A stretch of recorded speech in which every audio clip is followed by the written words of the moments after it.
నాన్నగారు కూడా IPS officer. So నేను మా నాన్నగారు కేరళలో ఎలా అయితే సురేష్ గోపి సినిమాలు చూసామో ఆంధ్రాలో ఉన్న అన్ని తెలుగు సినిమాలు, పోలీస్ సినిమాలు అన్నీ మీరు చూసే పెరిగాను sir. Thank you.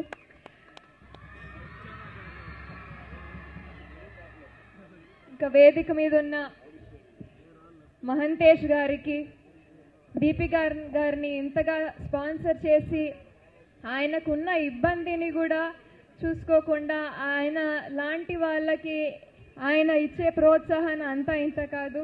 Thank you so much sir. మీరు చేస్తున్న సహాయం మేము ఎప్పుడు మర్చిపోలేము.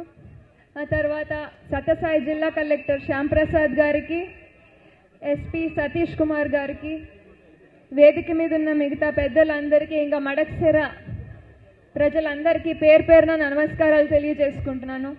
ఇవాళ ఒక గొప్ప రోజు. మన దీపిక గారిని ఇంతమంది రోల్ మోడల్గా ఆమె ఎదిగారు అంటే అది ఆమె ఎంత డిజబిలిటీ ఉన్నా కూడా అది ఏమీ లెక్క చేయకోకుండా ఇంతమంది పిల్లలకి, అమ్మాయిలకు కూడా ఒక డ్రీమ్ చేస్తే మనం సాధించలేనిది ఏదీ లేదు అని చెప్పి గట్టిగా నిలబడ్డారు. చాలా ఆనందం అమ్మ మీరు చేస్తున్న ఇవాళ మీ అచీవ్మెంట్. ఇది మీ అచీవ్మెంట్ ఒక్కటే కాదమ్మా, ఇక్కడ ఉన్న మహిళలందరూ, ఆడపిల్లలందరూ, పిల్లలందరికీ ఒక రోల్ మోడల్గా నిలిచారు. ఏ ఊర్లో ఉన్నా సరే, చిన్న ఇల్లులో పెరిగినా సరే, పేదరికం కాదు, ఎక్కడ ఉన్నా సరే మనం అనుకున్నది సాధించడానికి మనకి ఏ లోపమున్నా అడ్డం రాదు అనే దానికి లైవ్ ఎగ్జాంపుల్గా ఇవాళ నిలిచిందమ్మా. మీరు చాలా చాలా thank you so much.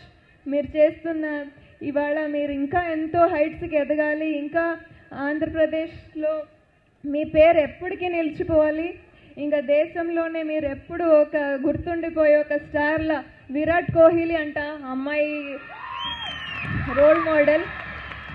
So ఖచ్చితంగా ఆయనను కూడా మించిన ఒక సూపర్ స్టార్ అవ్వాలని కోరుకుంటున్నానమ్మా. Thank you so much. నాకు నిజంగా నేను కూడా మీ ఫ్యాన్ అయిపోయాను ఇవాళ. Thank you so much for giving me this wonderful opportunity. అందరూ ఇక్కడున్న అమ్మాయిలందరూ కూడా దీపికాని ఒక్కసారి ఇన్స్పిరేషన్గా తీసుకొని ఖచ్చితంగా మీకు నచ్చిన ప్యాషనేట్ ఫీల్డ్లో, క్రికెట్ అనే కాదు, మీకు ఏది నచ్చితే అది దాంట్లో ఖచ్చితంగా ఎదగాలని కోరుకుంటున్నాను.